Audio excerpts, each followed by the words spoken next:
আন্দোলন এবং বিপ্লবের প্রতীক, বিপ্লবীদের মুখপাত্র, ইনকিলাব মঞ্চের মুখপাত্র আমাদের প্রিয় শরীফ ওসমান হাদিকে গেল শুক্রবারে প্রকাশ্য দিবালোকে গুলি করে হত্যা করার উদ্দেশ্যে তাকে মারাত্মকভাবে আহত করা হয়েছে। আমরা তার জীবন নিয়ে শঙ্কিত, শুধু শঙ্কিত নই, দারুণভাবে শঙ্কিত। আজকে তাকে সিঙ্গাপুরে নিয়ে যাওয়া হয়েছে।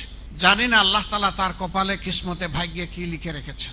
আল্লাহ তাআলার কাছে দোয়া করি, আল্লাহ তো মৃতকেও জীবিত করতে পারেন। তুলিজুল হাইয়্যা মিনাল মাইয়্যিত, আল্লাহ বলজুল হাইয়্যা মিনাল মাইয়্যিত, যে আমি মৌতের ভিতর থেকেও জীবন দিয়ে বের করে আনতে পারি। এবং আল্লাহ তা দুনিয়াবাসীকে বহুবার দেখিয়েছে।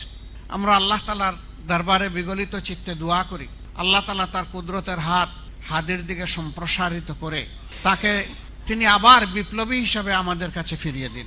প্রসঙ্গক্রমে এখানে বলতে হয়, তার উপরে এই বেদনাদায়ক কাপুরুষিত এই আক্রমণের কারণে আজকে গোটা দেশবাসী, যাদের মনে সামান্য মানবিক মূল্যবোধ আছে, সবাই দারুণভাবে ব্যথিত।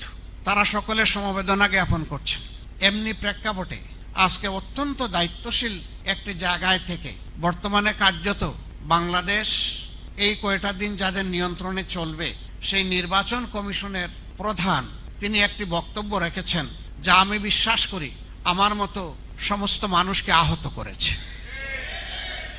তার উদ্দেশ্য দেখা আমাদের দায়িত্ব নয়, বক্তব্যের বিষয়ে জাতির সামনে এসেছে, জাতি তার এই বক্তব্যকে মোটেই ভালোভাবে গ্রহণ করেনি। অথচ তিনি আছেন একটি নিরপেক্ষ জায়গায় বসে।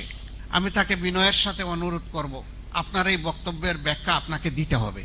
জাতির মনে আপনি বক্তব্য যে দুঃখ সৃষ্টি করেছেন, এই দুঃখ দূর করার দায়িত্ব আপনার। আপনাকে প্রমাণ করতে হবে আপনি যে সেনসিটিভ জায়গায় এখন দায়িত্ব পালন করছেন, এই জায়গায় দায়িত্ব পালনের জন্য আপনি উপযুক্ত ব্যক্তি, এটা আপনাকেই প্রমাণ করতে হবে। এই জন্য আমি অনুরোধ করব, দেরি না করে তিনি যেন তার বক্তব্যটি জাতির সামনে স্পষ্ট করেন। তাহলে জাতি তার ব্যাপারে যদি কোনো দুঃখ পেয়ে থাকে হয়তো দূর হবে, না হয় জাতি সিদ্ধান্ত নেবে, দুইটার যে কোনো একটা হবে। আমরা উনি এবং উনার মতো রাষ্ট্রের গুরুত্বপূর্ণ দায়িত্বে যারা আছেন, তাদের সকলের কাছে বিনয়ের সাথে অনুরোধ করব, আপনারা কেউ দায়িত্ব জ্ঞানহীন কোনো আচরণ এই জাতির সাথে করবেন না।